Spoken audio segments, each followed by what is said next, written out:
1, 2, 3, 4, 5, 6, 7, 8, 9, 10. CCC. Yes, Danny. I don't hear you though. I hear you very faint. Yes. Do you hear me? All right. So we're good.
They say I'm unproven,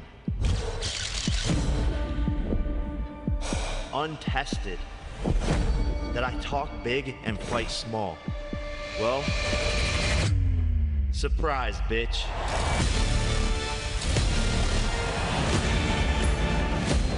It's time for America to see what real power looks like. I want to see who's still talking when this right hand flies.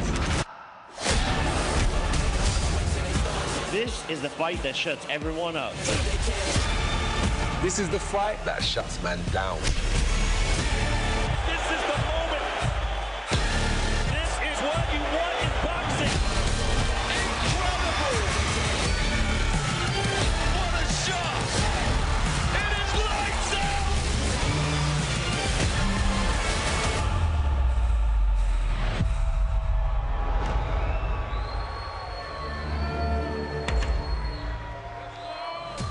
Greetings from beautiful Miami, Florida, USA. This majestic paradise is just 48 hours away from hosting one of the most talked about and biggest fights of 2025. And welcome inside the legendary Jackie Gleason Theater inside the Fillmore Miami Beach. This venue is 75 years young. It has seen and hosted them all, but no characters quite like the characters that we are about to meet here this evening ahead of, like I said, one of the most talked about events in combat sports this year. Hello again, everyone. I'm Mario Helwani. It is a great honor to be hosting the final Jake versus Joshua press conference from right here in beautiful Miami Beach, Florida. I feel like I've said this many a times before as I've been standing here hosting these events.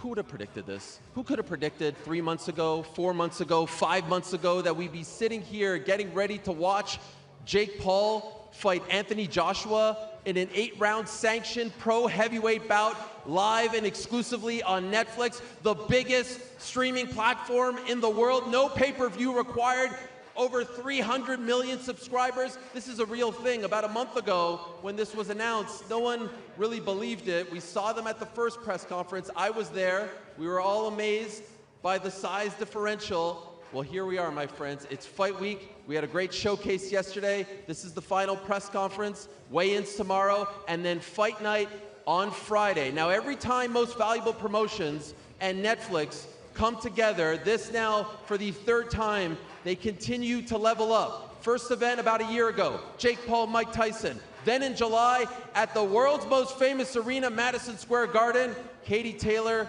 versus Amanda Serrano 3, and now this fight. By far the biggest of Jake Paul's career, it's Jake Paul versus Anthony Joshua. We're gonna meet them and all 18 fighters, including them, competing on this card Friday night from the beautiful Kaseya Center right here in Miami. Want to let you know, Ticketmaster.com, if you're in the region, if you're in the area, there are still limited tickets available for as cheap as $50. So come on down, watch the event live. Again, if you aren't in the area, if you're anywhere else around the world, check us out on Netflix beginning at 8 p.m. Eastern, 5 Pacific. All right, no more talking from me, all right? No more talking from me. Who wants to meet these fighters? Who wants to see these fighters? And what a freaking card we have for all of you. All right, first to the stage. First fight of the night. It's a 4-round cruiserweight bout. Let's say hello first to the 35-year-old southpaw hailing from Baltimore, Maryland. This is Gift Davis.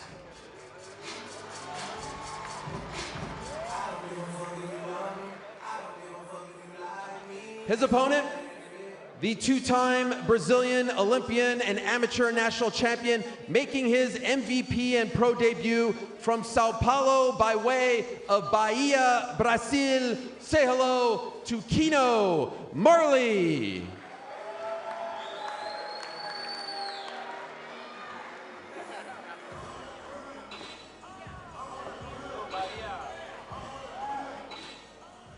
Next, an 8-round welterweight bout. We'll say hello first to the 25-year-old rising contender from East Salinas, California. Here is Justin Stallion Cardona.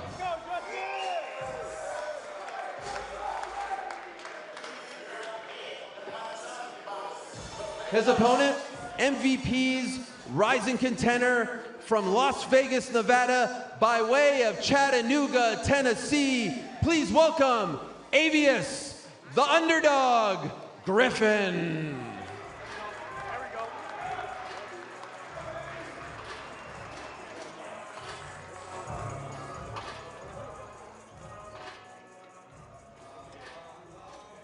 All right, so how about this? 5 title fights on this card. We've got 2 big ones on the prelims, an undisputed title fight as well on the prelims. That just speaks to how stacked this card is. And so let us say hello to our first championship bout. It is a 10-round bout for the WBC strawweight world title. First, the challenger, 25-year-old contending for the WBC strawweight title for the 2nd time, hailing from Las Vegas, Nevada. Please say hello to Yadira Bustillos.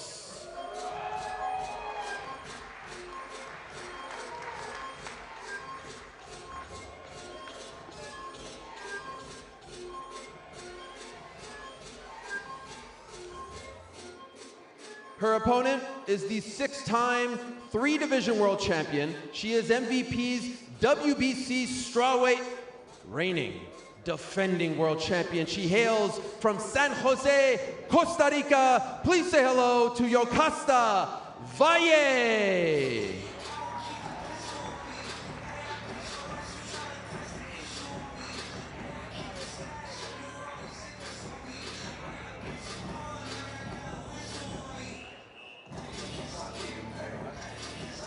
All right, we're going back-to-back with title fights on the prelims. The second one is a 10-round title fight for the WBC lightweight world title.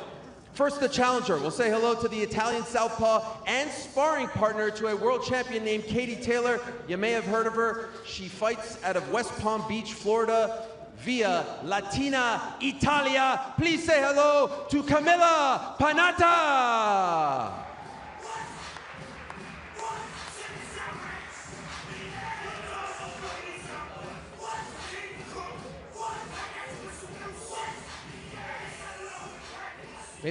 A little Sweet Caroline here for this intro. Sweet Caroline. If you guys want to give it to me, if you want to give it to me. The champion represented Team Great Britain at the Tokyo Summer Olympics. She is MVP's newest signee. She just signed a couple of weeks ago. Everyone was very surprised. She is the reigning, undefeated WBC lightweight world champion, hailing from London, England. She is Sweet Caroline Dubois.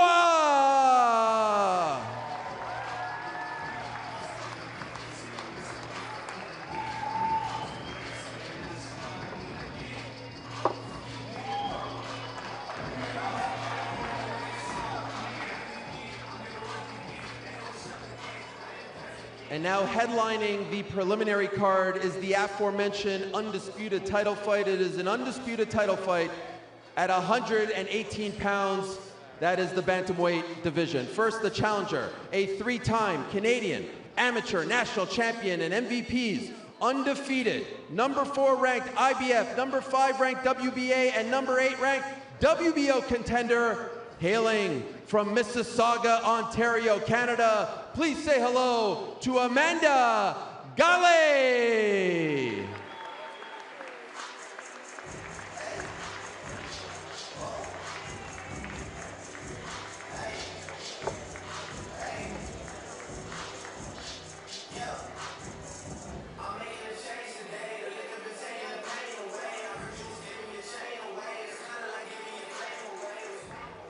This is my prediction for Fight of the Night, by the way. You didn't ask me, but remember this on Friday night. Her opponent is MVP's reigning, defending, undisputed bantamweight world champion, a 2-weight world champion, and Australia's first ever undisputed champion in the 4-belt era. Now making her very first undisputed defense from Gold Coast, Australia, by way of Tauranga, New Zealand. Please say hello to Chernika Sugarneeks Johnson.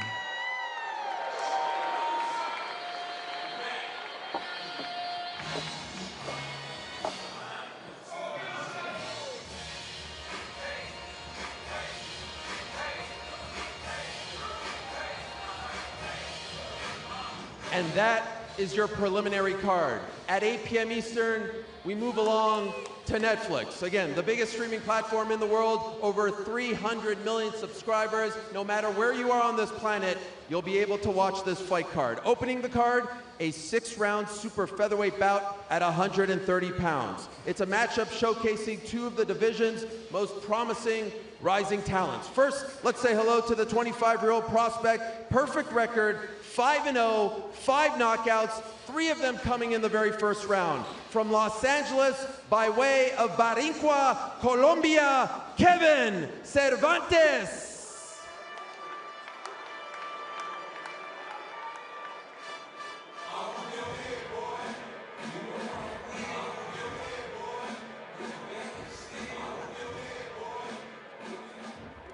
His opponent, one of the most promising boxing prospects to come out of Team USA this decade. He is also MVP's U.S. Olympian and an amateur world champion hailing from Oxon Hill, Maryland.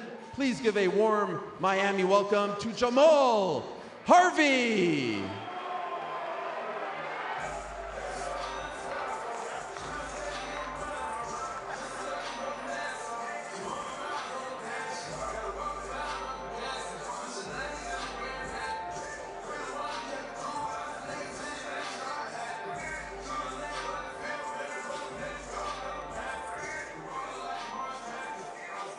So if you know anything about me, you know that I am super, super excited about this next fight. 2 literal goats going toe to toe in a fight that we never thought would ever happen, surely not in the year 2025. First, we'll say hello to the pride of Ferguson, Missouri. This man held the UFC welterweight title from 2016 to 2019. He is one of the greatest UFC champions ever. Returning to the squared circle, your friend and mine, the chosen one, Tyron Woodley!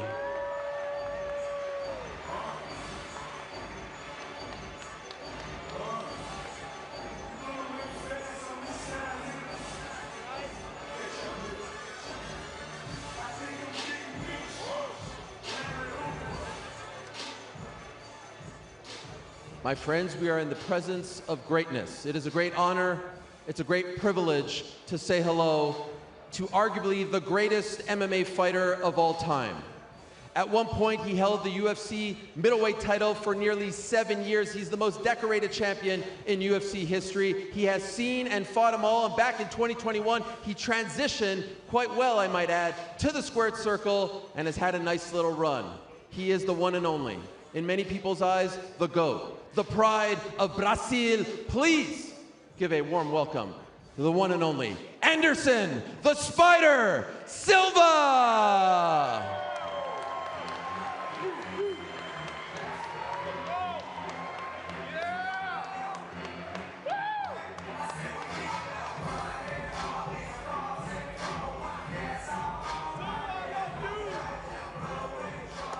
And now time for our co-main event. It is a unified women's world title fight for the WBO, WBA, and IBF super featherweight world titles contested over the same rules as men champions, which is 12 3-minute rounds. First, we welcome the challenger. She is riding a 4-fight win streak, now taking on, without a doubt, the biggest challenge of her career. Please, everyone, say bonsoir to the WBO number 2, IBF number 2, and WBA number 3 contender from, let me get this right, Témiscouata, Quebec, Canada, Layla Baudouin!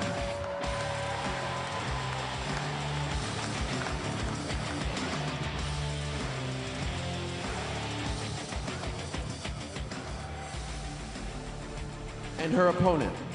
She is one of the best female fighters, pound for pound, on the planet. There is no debating that. She most recently, yes, defended her super featherweight titles on MVP's Katie Taylor versus Amanda Serrano 3 card, which happened, of course, on Netflix in July at the home of the brand new NBA Cup champion, New York Knickerbockers. Make some noise, Madison Square Garden. That's what I'm talking about. Please, Miami, show some love to the unified super featherweight champion of the world from Dallas, Texas, by way of Fremont, Ohio, Alicia the Bomb Baumgartner.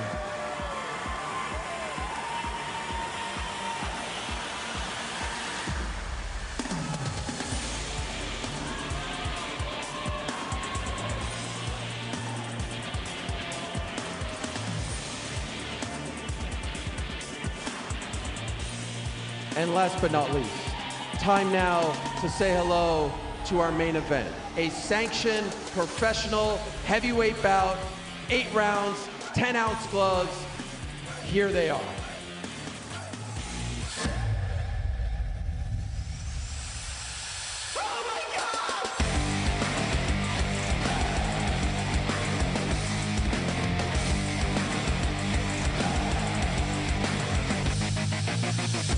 If I can break his soul and I can break his mentality,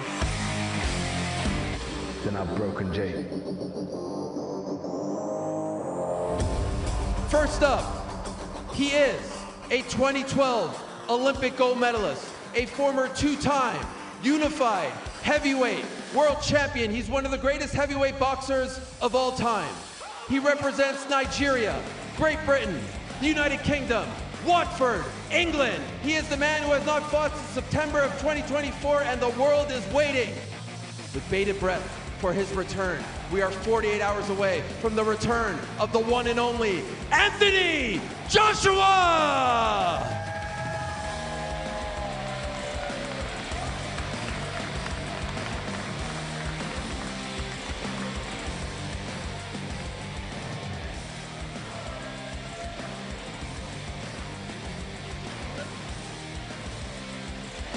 We're two of the biggest boxers in the world. Someone's gonna get put to sleep.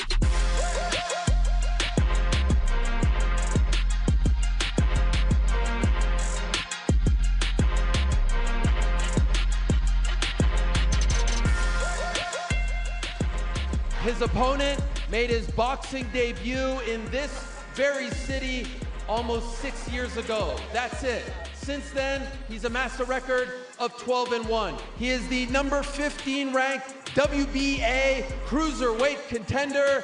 He has disrupted, alongside his business partner Nikisa Badarian, the sport of boxing in now his 3rd fight on Netflix with MVP, his 2nd actual fight. He is going up against a literal giant, by far the toughest opponent of his career, the most decorated opponent of his career, and he has said, just watch me. It is Judgment Day for the man they call the problem child, El Gallo de Dorado. Please say hello to the one and only, the inimitable Jake Paul.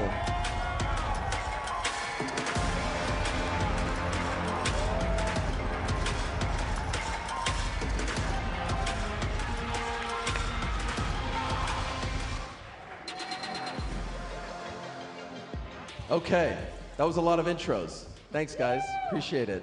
The gang's all here. Let's get to some actual question and answers. And I do want to let you know, media in attendance, we are going to come to you. You know I like to come to you guys, so please stand by. I'm going to get this thing rolling, and then I'm going to come to you guys.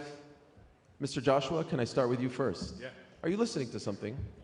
I saw you putting the volume down. I caught you red-handed. What are we listening to? Something better than me, I suppose. Oh, you know what's funny? You said the gangs were here, Yeah. Exactly what this time. Just something I'm talking Come on, that's crazy. That means we're in sync. I love We it. are in sync. How is everyone today? How's Miami? AJ, I must say, I have consumed a lot of your content leading up to this fight. All the interviews, press conferences, the video blog on your YouTube channel. You come across to me as someone in a zen-like state. The way you're interacting with the people here, the way you're interacting with media, the way you are on camera is a very calm, cool, collected version of you. You even talked about being a lot more religious these days. Can you describe the feeling that you have right now, the state that you are in right now? Because I'm not going to say it's completely different than the old AJ, but there does seem something very calm and zen-like about you at this moment. When you go through trials and tribulations and you come out on the other side, you come stronger, wiser, and you learn as you get older.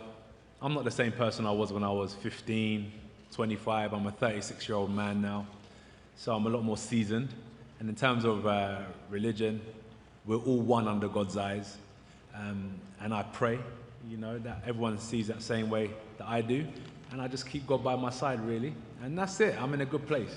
I'm in a good place. How are you? I'm doing well. Thank you for asking. Good. I appreciate it. I think I'm losing my voice, but other than that, we're doing great. Jake, you've probably consumed some of his content as well. Based on the things that he is saying leading up to this fight, his overall demeanor, do you think that he is taking you seriously? Do you think that he believes that you have a chance to beat him? Yeah, absolutely, and rightfully so. It's smart on his part, but I believe he's locked in and knows that this could potentially be the biggest loss and will be the biggest loss of his career, and he has so much to lose in this fight, and that's what I plan on bringing to the table is the strategy behind this. I've got him in the corner, and I know that those nerves are going to kick in once he sees what I can do to him. AJ, yesterday at the media availability, you did say something, and I'm paraphrasing here, so please correct me if I'm misinterpreting it. You said, if I could kill him, I'll kill him. Yeah. Your old foe, Tyson Fury, today called you a classless loser for saying something like that you shouldn't say that as a boxer.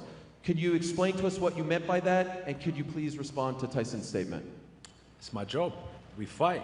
We're licensed to kill. I'm sure many people don't understand it, but this is what my job is, and I just enjoy what I do. Whatever happens, happens. As long as my hand's raised, that's what's important, right? Respectfully. That's just the mentality we have to have as fighters. I don't know if any other fighter thinks that way. Maybe they're a bit more tamed, but the things I watch and the way my mind works, when you're in that ring, it's a dangerous place to be, and anything can happen. And you hope your opponent leaves the ring safely, but if they don't, you know, you still have to go to bed at night knowing that you just done your job. It wasn't personal. Jake, when you heard him say that, it's caused a bit of a stir. What was your reaction? Yeah, let's fucking go. Let's fucking go, bro. Let's put on a show for the fans. Let's go to war. Men have done crazier things throughout human history. This is the modern day gladiator sport. This is what we're here to do, is fuck each other up, and I'm ready. I want his hardest punches. I want there to be no excuses when it's all said and done, and let's fucking kill each other. Alicia, I'll ask you a question as well. You made your MVP debut back in July. Could you assess your performance for us? And could you let us know what will be different on Friday, if anything, when you go up against Leila Baudouin? Yes, so as mentioned before, I gave myself a solid B on my last performance. And with more time with Derek, more time with training, you know, boxing is a lifestyle to me. So I make sure that I'm always in the gym and I'm always learning. I'm never satisfied.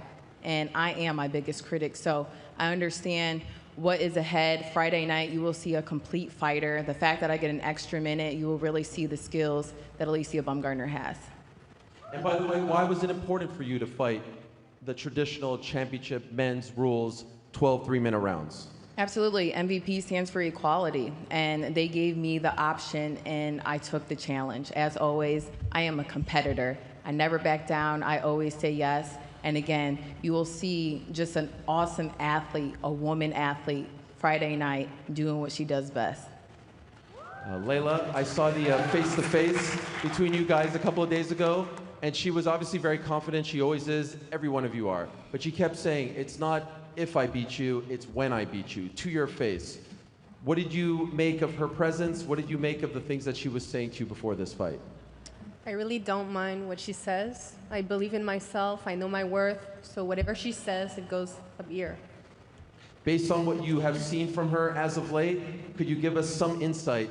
She's someone who obviously doesn't lose often. She doesn't even lose rounds. She's that dominant. What are the keys to beating her? You'll see Friday night, December 19. I had a feeling you would say that, but I had to try. Want to take some questions from the media. I do believe there's a microphone over there. Yes? All right, you're up first. Hi, Sarah Shepherd from The Athletic. Anthony, this one's for you. You said last night that one of the things you talk to your son about is confidence. I wondered, what are the messages that you want to pass on to him about that, and how do they maybe relate to what you've been through in your own career? Hi, Sarah. Confidence. Some people have it naturally. Some people are taught confidence.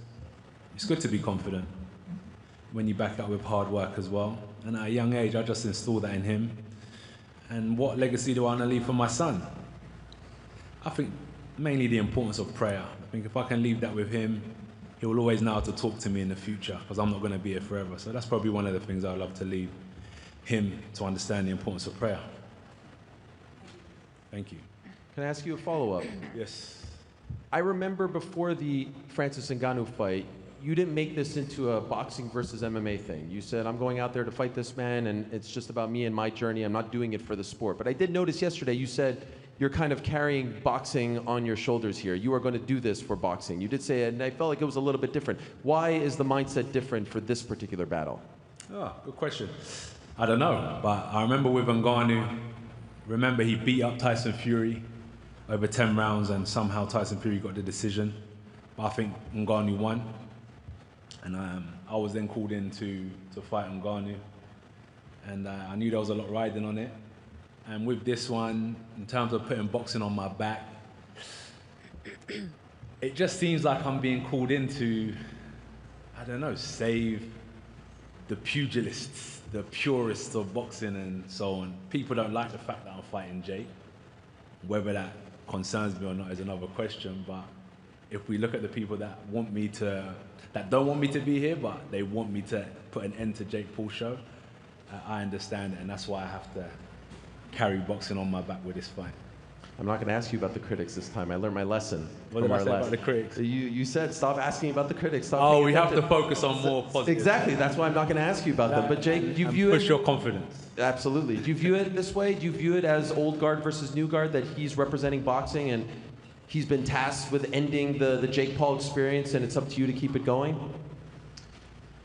Not really, no. I mean, I think no one's done more for the sport of boxing in the past decade than myself. So I think if people really cared about boxing, they'd want me to win. But I see where the angle that they're coming from is that he's, you know, the traditional boxer, has been doing it his whole life, etc. But I think that I'm more important for the sport of boxing. And so if they actually cared about the sport, they would want me to win.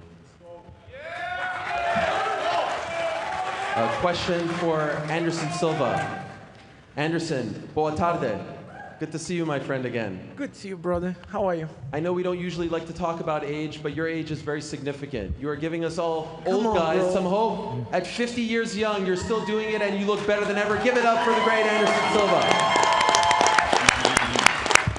And Anderson, you're now entering a territory alongside the likes of Larry Holmes, Jack Johnson, Bernard Hopkins, people who fought 50 plus in boxing. Why do you keep doing this? What is the motivation at this point for you?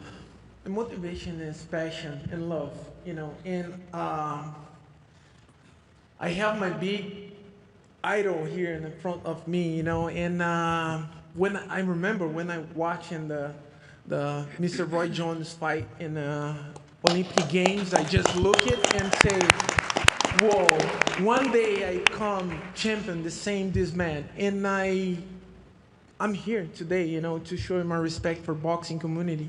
It's about passion. It's about love. You know, when you doing something in your professional job, doesn't matter how you work, you have a passion, you have a love, you're doing amazing. And I'm so happy to be here. We are happy to see you as well, my friend. I'll say a few words to Tyron Woodley. Tyron, welcome back. It's good to see you, my man. Tyron, you were welterweight champion of the UFC. He was middleweight champion of the UFC. We never thought you guys would fight in any kind of discipline. And of course, he was supposed to fight Chris Weidman. Weidman unfortunately got hurt. When you got the initial call from, I do believe, Nikisa about taking this fight, about this opportunity, what went through your mind?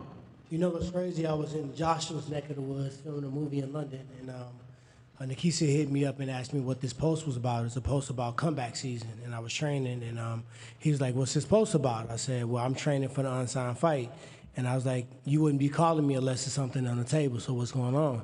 So he said, I'll give you a call tomorrow. So he hit me up the next day, then we linked up, and we sat down at a little lounge spot in London, and then we just kind of started negotiating over text message the deal, and I said, I'm in. Anderson Silva has been regarded as one of the top combat sport athletes for so long, and when you look at our sport, it's a real short-term memory. You know, nobody remember all the lessons that you learn when you go out there and you stomp on a spider. I feel like for me, it's my chance to go forward, to increase my legacy, and for once, it's an opportunity for me to fight somebody that brings my value up, and that's what Anderson. That's the type of excitement that I got when the fight was requested, and it didn't take me long. I really said yes almost before we even talked about it. So it's time to get it on. Can't wait. All right, back to the media we go. Okay, go ahead, Andreas.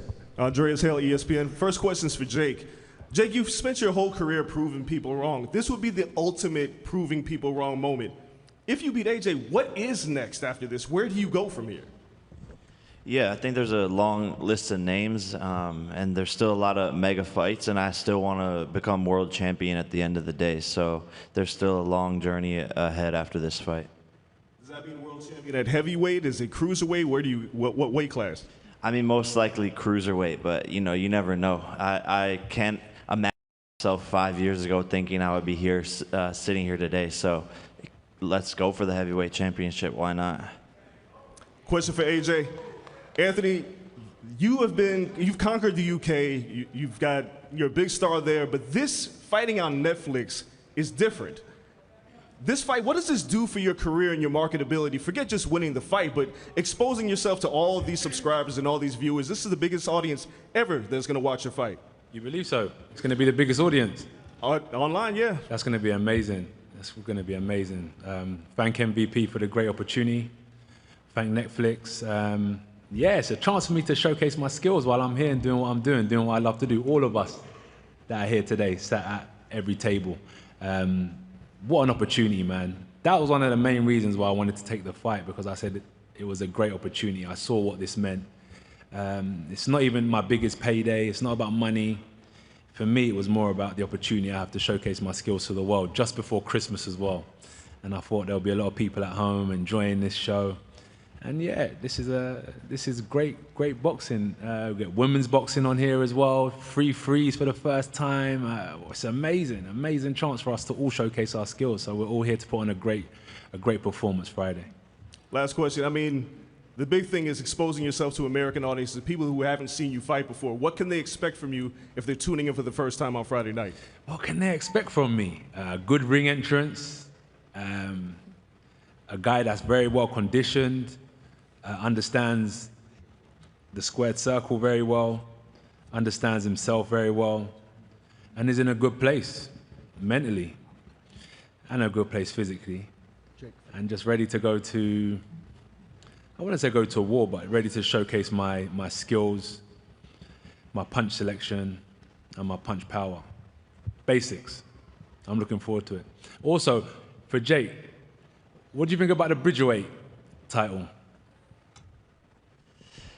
Yeah, I mean, it could make sense. We've thought about it, but I just think people don't respect that title. The heavyweight.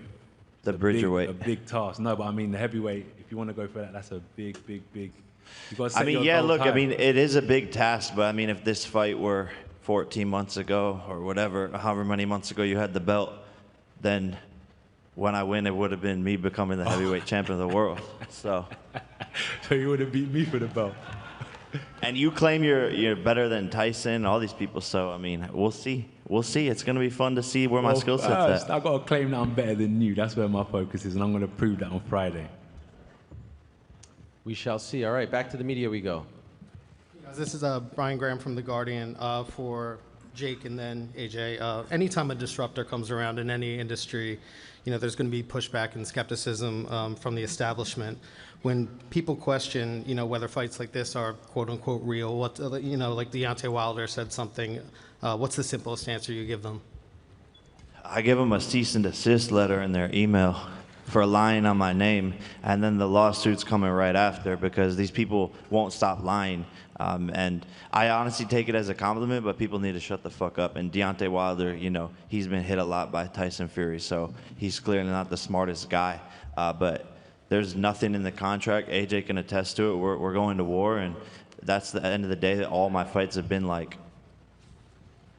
Yeah, nothing in the contract. What can I say? I can't even remember what your question was, but yeah, there's nothing in the contract. And we're not worried about what opinions are, whether it's Wilder, Fury, whoever. The only thing that was in the contract that got my attention was the money. Other than that, I don't worry about nothing else. All right, thanks, guys. Good luck. I wanted to ask the undisputed champion, Sugar Neeks, a question or two. You have all that gold in front of you. You won those titles back in July. Could I ask, in your first title defense, how has life changed for you since becoming Australia's first undisputed champion in the 4-belt era?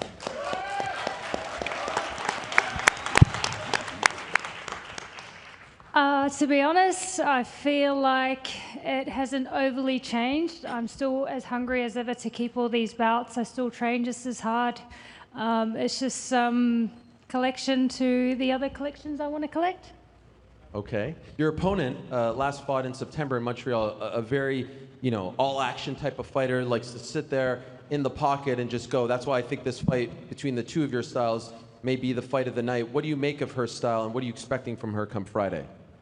Yeah, Amanda had a great last fight. I'm expecting her to come with all that she has. I've got something that she wants, and when you want something, you fight for it. But she's never fought anyone like me before. Dare I say you have 4 things that she wants. Amanda, is that accurate? Do you agree with that assessment? Have you never fought someone like her before?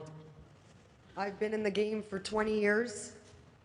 Everything I've been through to this moment has prepared me to execute Friday night a whole bunch of skills that Neeks hasn't seen. 20 years experience. I'm ready to execute it all. And comes Friday night, we are going to be the fight of the night.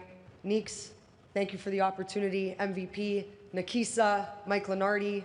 I'm not going to let it slip. You're going to see 20 years, an execution plan unfolded, and I'm going to walk away with the best Christmas gift ever, all 4 of those belts, and be deemed undisputed bantamweight world champion.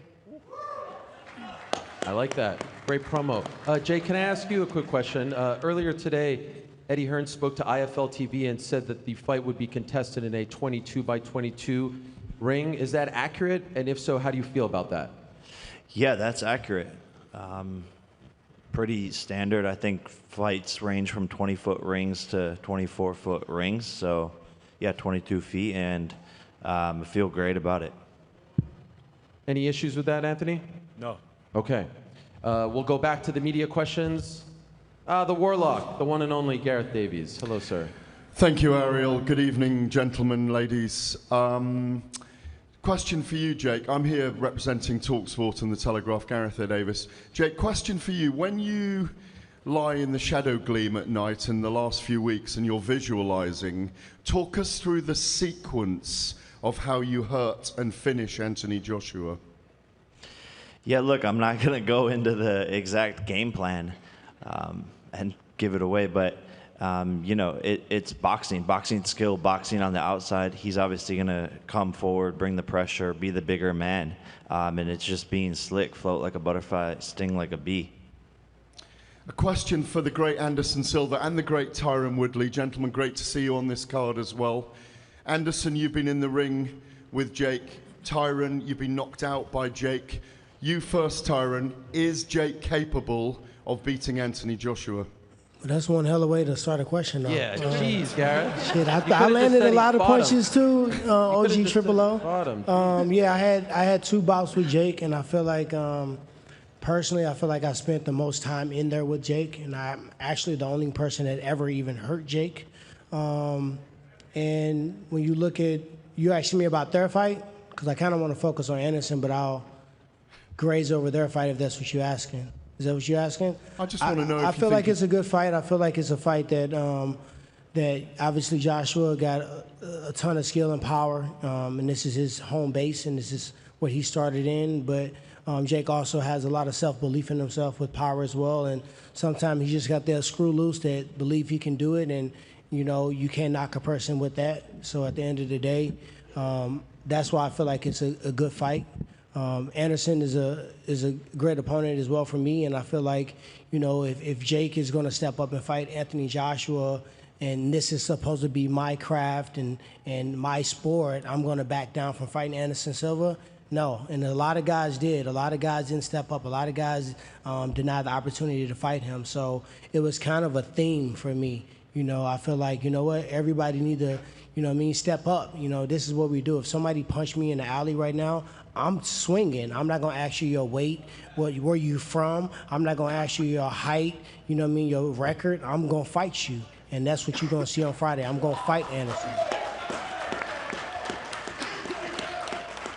Anderson, obviously you are one of the greatest knockout artists of all time in combat sports, and it's brilliant you're on the card. Do you believe that Jake can beat Anthony Joshua? Everything is possible. When you go inside the ring, everything is possible. You know, Jake working hard a lot. You know, Joshua is an amazing champ, and we'll see on Friday.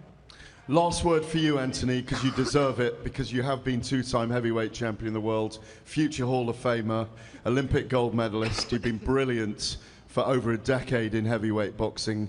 When you visualize what you do to him on Friday night in front of the world, how does it play out?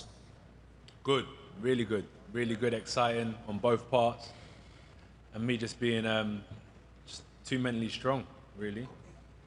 But just competing, really. I'm looking forward to competition. I'm looking forward to competing. I'm looking forward to having that kind of Michael Jordan energy. I watched The Last Dance on the plane out here. That guy, yeah, just put me in that zone where it's just like, yeah, you got to compete. And I'm just looking forward. I think he went and said he's the Iverson of the league. Am I wrong? White Iverson. The white Iverson of the league. And this is Jordan versus Iverson in boxing. I can't wait to compete, show my skill set.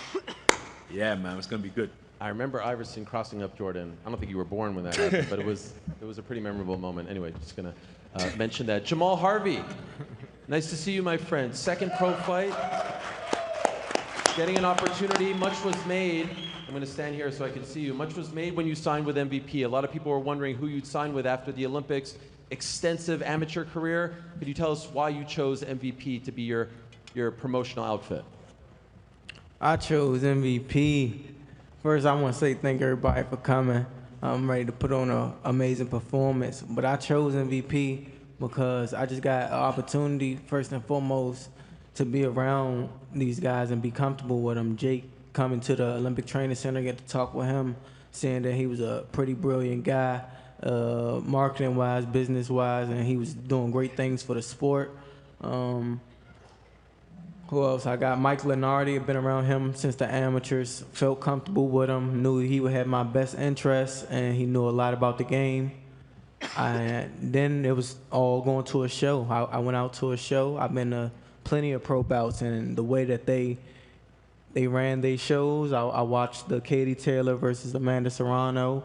Got to watch Alicia Baumgartner on that show. It just was an amazing atmosphere, and promotion-wise, they do great at promoting their fighters. I'm not a big guy social media-wise I don't always post. Like sometimes I go months without posting. And this just was the best fit promotionally for me, getting myself marketed and being one of the top great fighters. Kevin, you're going up against Jamal. Obviously, this is a fight that a lot of people are looking forward to. You want to give her? Yeah, I wasn't sure if she wanted it for the weight cut situation yet. You want that? Go ahead. I have some water here too, if you'd like. Would that be better? But I drank from it. You all right? Okay, yeah. Okay. I'm pretty. Anyway, Kevin, you're 5-0, 5 knockouts. What do you have to do against Jamal to keep that streak going? And I do believe there's an interpreter in the house who will help you out with that. Is there?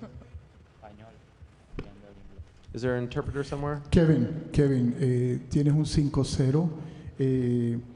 ¿Qué piensas que necesitas hacer para ganar tu pelea mañana contra Ariel? Bueno, gracias por la oportunidad. Gracias a Dios, gracias a MVP. Pienso que lo que tengo que hacer es pararme ahí y demostrar de que estoy hecho. Well, thank you for the opportunity. Thank God. Thank you, MVP. I think that what I have to do is stand there and show what I can do. Muchas gracias. Let's go to the media again. Kel Dansby, Uncrowned. Hell yeah. My question's for Alicia and Jake. Alicia's been on an amazing card so far with MVP, but is 2026 the year we see you headline some of these cards and be the face in the front of the poster going forward? Is that a question for me? Yes. Is 2026 the year you start headlining these? Absolutely. You know, everything is transition. I've been in transition period, and I'm happy to take my time. I'm happy to be patient with this game. I have a great team around me, and 2026 is the becoming of Alicia Baumgartner, and I'm all for seeing how MVP puts that together.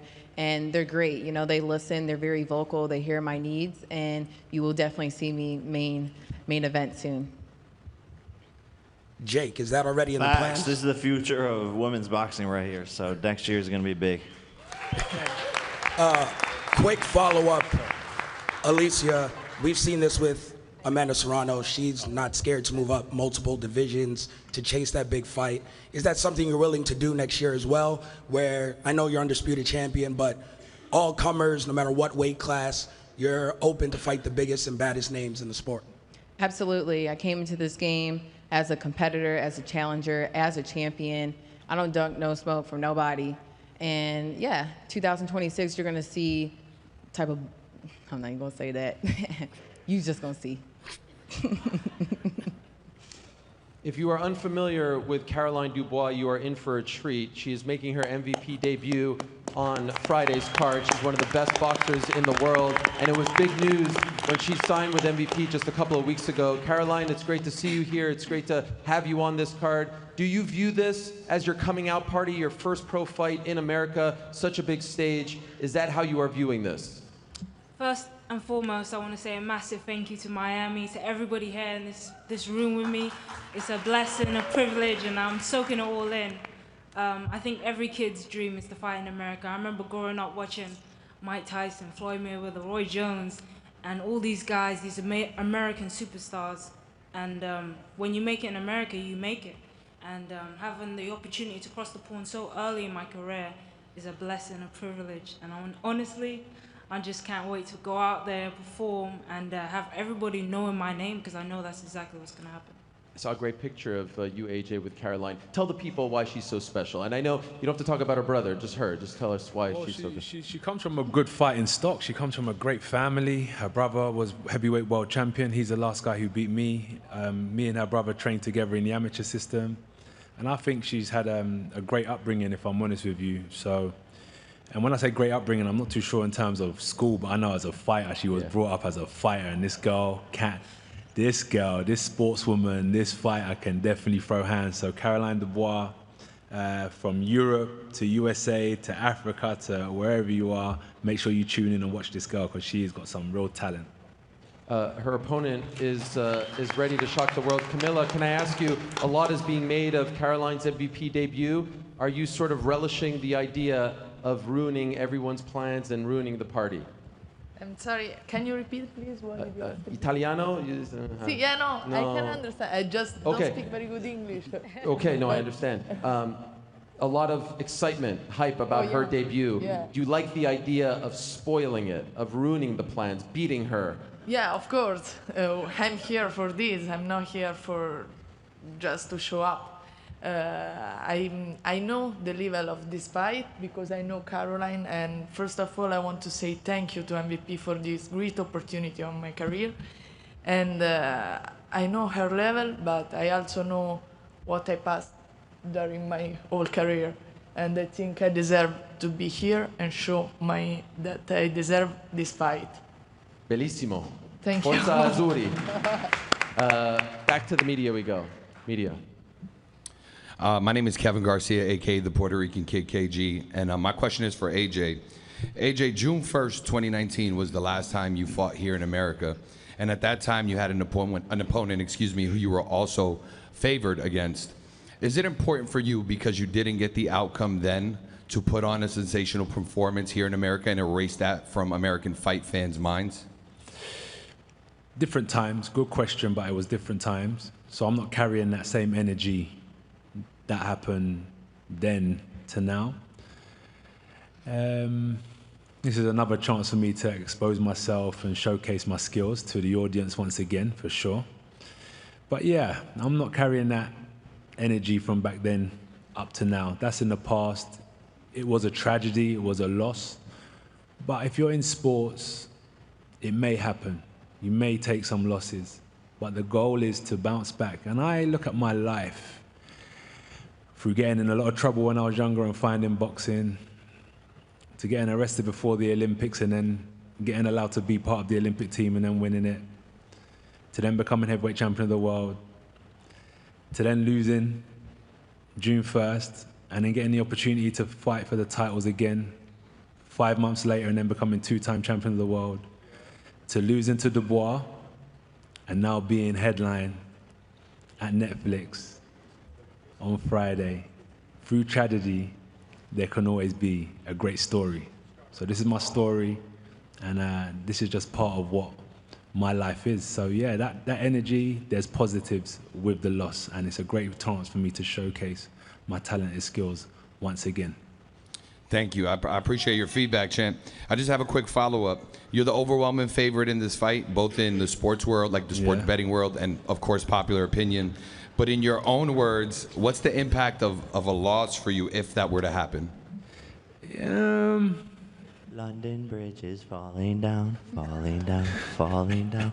London Bridge is falling down, falling down.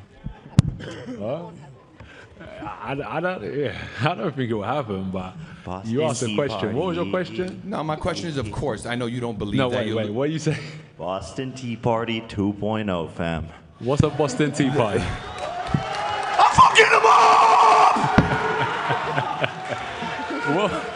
What's a Boston Tea Party? It's something that happened many years ago. There was some tea that they threw off. It's a long story. It was in Boston. Yeah. He's trying to say he's going to knock you out. Oh, okay. Chip, I guess what I'm asking is, I know you don't believe you'll lose the fight, but when you think about your legacy, in the event, God forbid, you lose this fight, what is the impact? What do you believe? Come back again. You shake it off. It's just like, and I'll be headlining again in a year or two. It is what it is. It's just, I'm a player in the game. You take some L's, but without the L's, you wouldn't be here, innit? You take some W's, you dust it off, and then when I'm ready to hang up my gloves, I hang up my gloves, and everyone will say, yeah, you done well. You was a tough competitor. But it is what it is. I've taken L's, and I'm standing strong now. Honestly, bro, don't worry too much about all that stuff. Keep rolling the dice, keep giving your best, and that's all you can do. Thank you. Jake, Thank you, bro. Thank you for Jake, your you question. have said this week, a win over Anthony Joshua isn't just the biggest win, the biggest upset in boxing history, in sports history, biggest upset in sports history. And you know what? I actually agree with you. I agree. This is on the level, don't laugh, this is on the level of USA versus USSR 1980 Olympics. Very few people are giving you a chance. Why do you feel so confident? And do you feel the same way as I do? Yeah, 100%. This is, the Giants versus the Patriots, 2007. I mean, the list goes on, but the odds are stacked against me. There's no sporting teams in history that have gone together where it's this big of a difference in terms of skill, experience, resume, height, weight, etc. So this is going to be the biggest upset in the history of sports, and you guys get to witness it, and I get to witness it, and thank God. God is guiding me, Jesus is guiding me, and it's all in His glory in their name. So, this is just a special moment that we all get to be a part of. Amen. I want to ask a question to Yokasta, if I can. I know that you have sparred your opponent in the past. Could you tell us how long ago that was, and what, if anything, you learned about her tendencies that you will apply to your fight on Friday?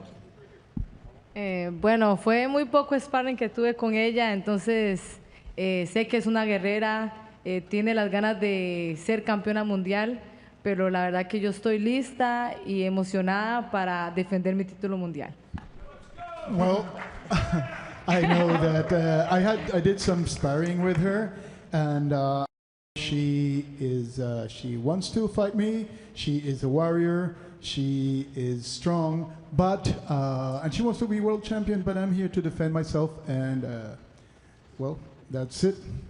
And for Yadira, this is your second time trying to capture that strawweight title. What lessons did you learn from your first attempt that you are going to try to apply in this fight? What wrongs are you trying to right on Friday, in other words? I'm coming to get my belt that I've been waiting for a long time. I want to thank MVP and Jake Paul for giving me this opportunity. I'm truly excited to be here, and I can't wait to show you guys my skills. And sparring session was just a sparring session, and I'm prepared to show you guys what my skills are. Wanted to ask Avius a question as well. Back in June, Avius, there was a lot of hype surrounding your fight under the MVP umbrella. Obviously, it didn't go your way that night. I'm wondering what lessons you learned from that experience, and if you've changed at all as a result of what happened back in June. Yeah, well, we went back to the lab. You know, we started from the ground up and just been working on the base. And you know, that was just y'all first loss that y'all seen me witness. But I done had plenty of losses in life that I bounced back from. And Friday, y'all just see me bounce back from another. And for Justin, how much time, how much stock, how much attention did you put into that fight? And did you see certain things about what happened back in June in Avius' fight that you're going to look to apply come Friday? First, I just want to thank my Lord and Savior Jesus Christ for blessing me to be on this stage, one of the biggest stages in the world. I want to thank MVP and Jake Paul for getting me and putting me on this stage as well. But, you know, I stay ready all year round, and there's plenty of things I've seen that I could just give you, but I'm just going to keep that to myself, and you guys will see coming fight night. I'll be walking out of there victorious. I wanted to ask Kino a question. You've represented your great country of Brazil on the biggest of stages, multiple Olympic Games. You know, this is a big opportunity as well. This is a massive platform, and you just so happen to be fighting on the same card as a Brazilian legend in Anderson Silva. Could you tell us what this all means for you to be so young in your pro career and getting a shot like this? Olá, Tino. Você está representando o grande país que é o Brasil. Você representou o país também nos Jogos Olímpicos e você tem uma grande oportunidade agora de aparecer nesta plataforma. E você está no mesmo card que o grande Anderson Silva. O que significa isto para você, sendo lutador tão novo? Thank you. I am very happy for starting here. Tenho apenas a agradecer a MVP. Para mim é um momento muito feliz de estar iniciando em um card grandioso como esse, o maior evento do ano, iniciar junto com Anderson Silva, Jake Paul, Anthony Joshua, para mim é a realização de um sonho e eu tenho certeza que farei um bom trabalho aqui e vou crescer junto com essa família. I'm very happy to be here and participating in this great card, in this biggest event together with Anderson Silva, Jake and Joshua. This is a dream come true for me, and I'm going to continue growing in this community. Okay, I've actually been waiting to ask this question the entire night, so I hope you're all ready for this. His opponent is a man named Gift Davis, and he told me backstage there's a great reason why his name is Gift Davis. Holiday season, people love getting gifts around this time. Please tell us, enlighten us, sir. That's the meaning of my name. My name is the air, like the air we breathe, so that's why you call me Gift. I like it. And who gave you that name? I'm a junior, so shout out to my dad. I'm a junior. Who gave me the nickname? A woman random who just asked me what my name mean. Told me what my name mean. I came across her, and now since that day, I've been Gift. I love it. That is great. All right, back to the media for a couple more questions. Hello. Yes, go ahead. My name is Saucy with Elite Champ TV. I have a question for you, Jake Paul. You are known for being famous. In fact, you're famous for being fearless. What is your secret to being fearless? You know, that's a good question, Saucy. I think I just don't give a fuck. I love that. I don't know. I think I was just born like this. Yeah. Maybe my parents, but I wanted to be a Navy SEAL and just go kill people and shit. So I don't know. I think I'm fucked up in the head maybe a little bit too. Anthony, do you think that Jake Paul's fearlessness creates a challenge for you? Yeah, definitely. Jake Paul creates a great challenge for me. And he's got a great mindset for sure. Great family, great brother, great person. So yeah, it definitely creates a good challenge for me. But as I said earlier, competition is really good. Thank you very much. Thank you very much. AJ, you called this the ultimate barbershop fight, ultimate plane fight. Everyone's talking about it. I love that description. I'm wondering, when you were in Valencia training, maybe back home a little bit here in Miami, are a lot of people coming up to you and saying, can you please knock this guy out? That seems to be the sentiment. Are they coming up to you and saying that? Nah. They're respectful. People are respectful. They are? They're like I saw in the video there were people there outside the press conference saying, end this man, end this man. Yeah, you do hear it, but remember, we don't focus on That's the true. negative. No, that's just a sentiment that I feel like people are saying to you. They're just saying, good luck, do your best. You know, that's a great fight. I heard people say like, I I'm not really into boxing, but I'm watching this fight. But no one's really coming up to me saying anything about Jake or they want me to knock him out. Just positive vibes. Okay. Jake, could I ask you, earlier this week there was a big announcement that he has plans to fight Tyson Fury. Finally, it's going to happen in 2026, all this stuff and more. When you read that, how do you process it? Because if you do what you say you're going to do to him on Friday, that fight might go up in smoke. Yeah, it's going to, but I mean, I have plans. I want Terrence Crawford, Canelo. We're always looking into the future as well as Anthony. So that's what a good businessman and fighter does. But I'm putting a stint in his plans for sure, 100%. And you're gonna see maybe me versus Tyson Fury. Forget about Tommy. We'll just move on to the big bro. Alexander Usyk wants to fight you in MMA. What do you make of that? Yeah, man, I'm ready. I'm down. Let's run it. I love fighting. I love challenging myself. And I want to do MMA at some point and just do the unexpected once again and be a disruptor and do things that people haven't done before. Maybe you beat him on Friday, you fight him in boxing first. Yeah, man, look, shit, dude, I'm getting old and shit, so I don't know how much time I got left, Come on, bro. Jake, stop. I'm getting old. Stop. No. I'm about to be 29, bro. Like, you guys are old as fuck, all of you up here, so. Yeah. But I'm getting old, too, so. We'll see what happens, bro. I might just go on my ranch and just milk some cows for the rest of my life, to be honest. All right. Any more media questions? Sir.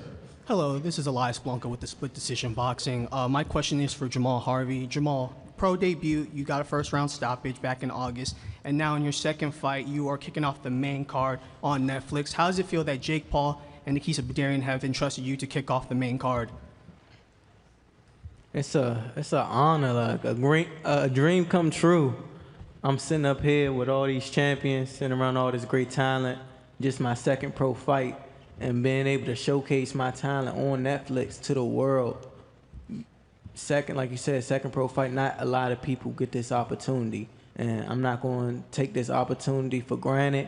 I've been training, I've been ready since back in November, and I just got more time to prepare. So now y'all just going to see like a extra ferocious beast in the ring. Like, it's going to be action-packed, and I'm going to put on a great show, and I'm going to get them up out of there.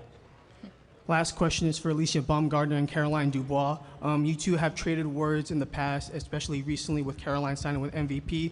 Now that you guys are, face to face with each other, is that a fight that you guys can make in the near future? At this point in my career, I am focused on this lady over here, Layla. She came from Canada. She's ready to get in the ring with me, and I'm so focused on this win just to showcase again who the face of women's boxing is. So tune in this Friday. Honestly, I feel like me and Alicia Baumgartner, I think we're a great fight that can happen.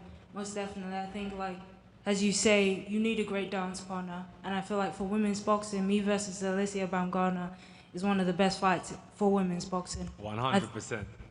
100%. And I feel like, the man to make it happen is, Jake Paul, MVP, Nikisa Badarian. I hope they see the value in that fight. I'm hearing a lot of talk about Alicia being the face of women's boxing and the best woman boxer, and I disagree with that 100%. I think it's awesome that we're both on the same card, and you will be able to make up your own mind about who is the best. Jeez. That's true. I mean, baby, I'm the co-main event for a reason. So listen. Listen. One thing about a little puppy. One thing about a puppy. Hey, listen. One thing about a puppy. One thing about a puppy, you gotta train them, baby, and you gotta take your time with them puppies. Okay. So take your time. Be patient. Yeah. Let the big dog do what the big dog do, baby. Eat. Okay. All right. I'm here. All right. Yeah, you in the U.S. Listen, you in the U.S. Listen, you in the USA, baby. Listen, you in the USA. This ain't the UK, baby. This the USA, baby. We gonna welcome you real good here in Miami. So yeah, let's have a good time Friday night. Welcome to the team, baby. We're gonna see. Listen, welcome to the team. We're both on the same card, and you guys can make up your mind. Welcome to the team, baby. I love it. A little planting of seeds. All right. One last thing I wanted to do before we face everyone off. I love doing this, and please don't hate me as I ask you guys this. I want to go down the line and get everyone's prediction for the main event from all the fighters. We're actually going to start with this, so you can't run away. AJ or Jake? And you will. Jake. Anderson? AJ or Jake? You've never ducked the hard question.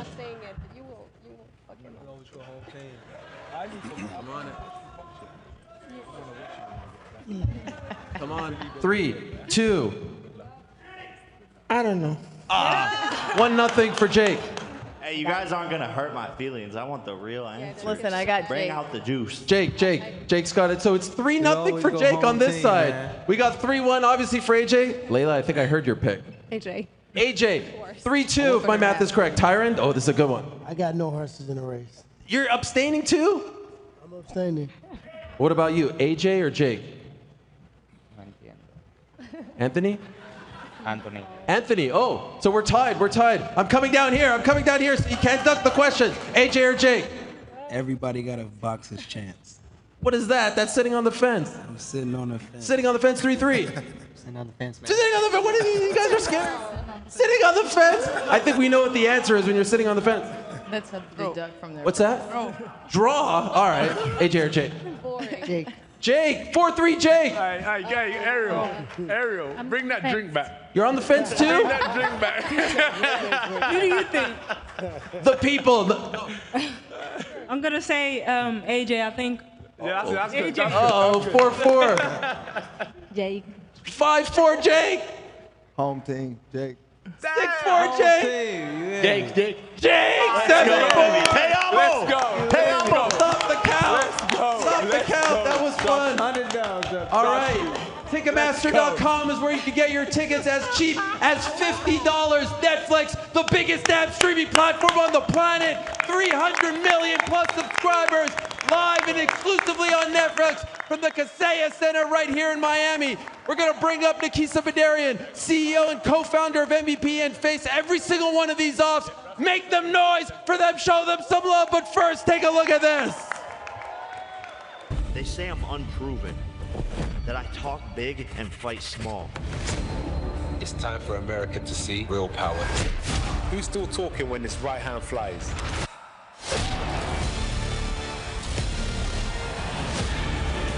This is the fight that shuts everyone up. This is the fight that shuts man down.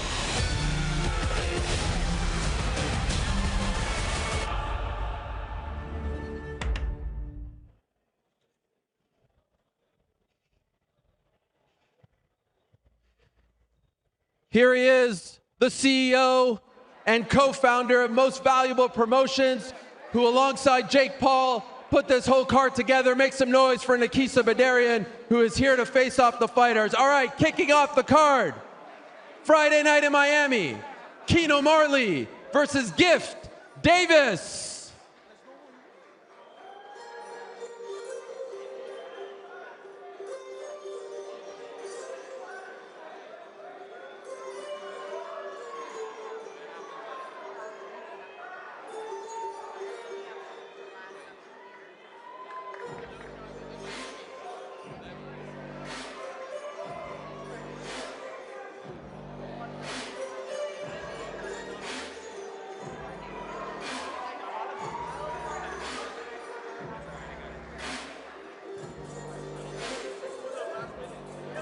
All right, they'll be kicking off the card at the Kaseya Center. Fight number 2, Avius Griffin versus Justin Cardona.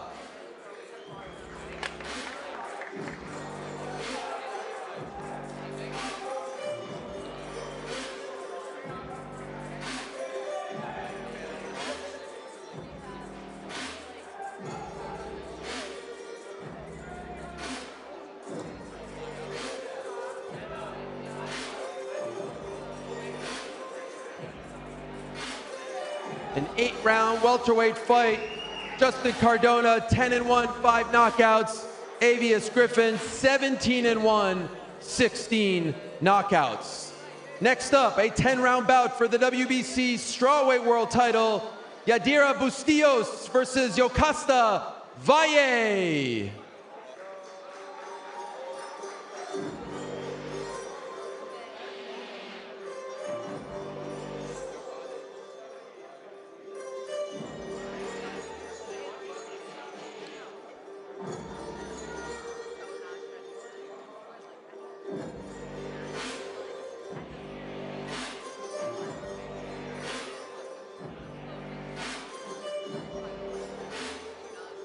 Yadira Bustillos, 11-1, 2 knockouts. Yocasta Valle, 33-3, 10 knockouts as well.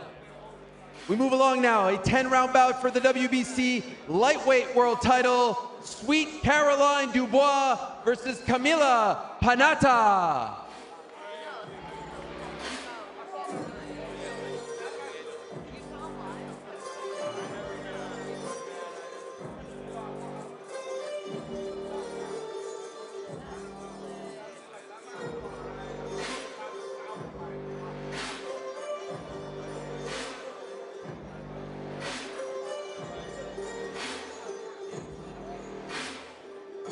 Dubois 11-0-1 with 5 knockouts.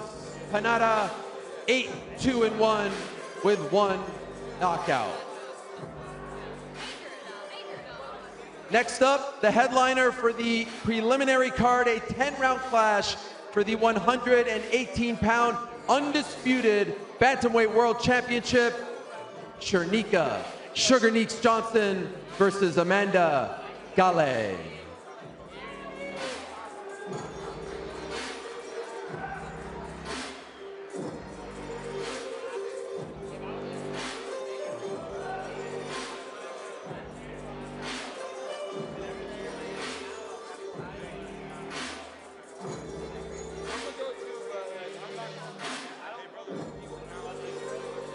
Sugar Neeks 18-2 with 8 knockouts.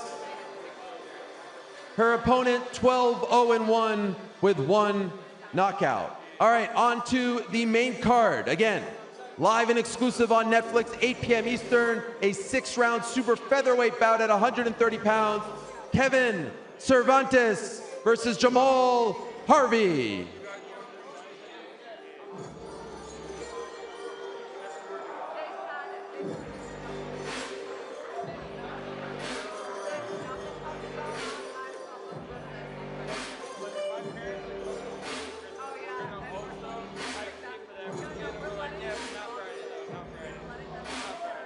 Cervantes 5-0 with 5 knockouts. Jamal Harvey 1-0 with 1 knockout.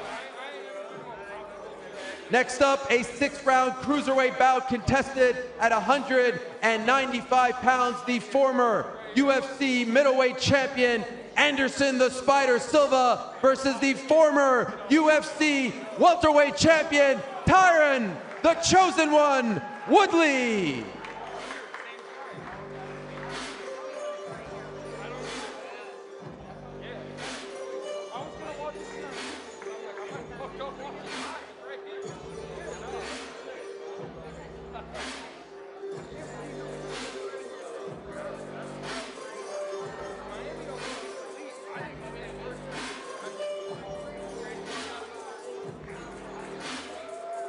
Forget MMA, forget boxing.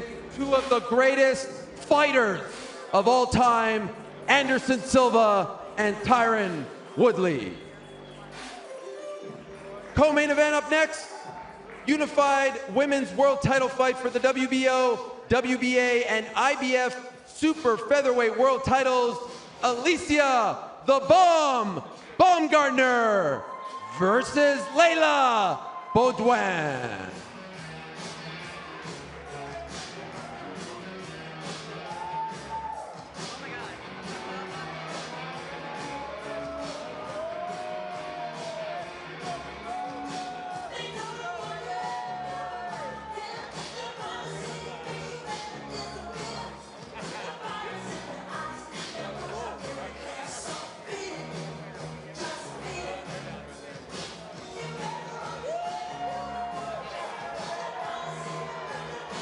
Alicia Baumgartner 16-1 with 7 knockouts.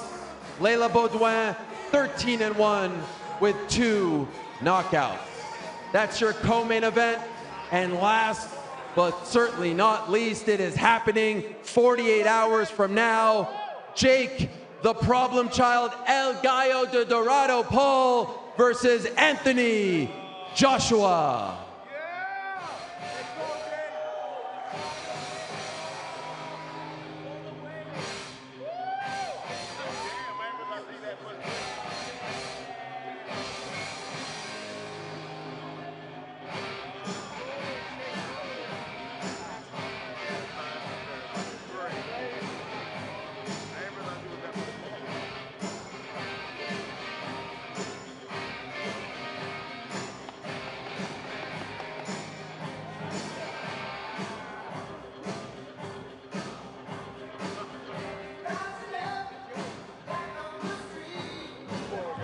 YouTube sensation turned pro boxer versus Olympic gold medalist turned two-time unified world heavyweight champion. Jake Paul, 12-1 with 7 knockouts. Anthony Joshua, 28-4 with 25 knockouts. Live and exclusive on Netflix this Friday from the soon-to-be sold-out Kaseya Center in Miami, Florida. Again, Ticketmaster.com. If you're in the area, tickets as cheap as $50. And if you're anywhere else around the world, tune in for these 9 great fights this Friday night. One last big mega fight on Netflix before we close out 2025.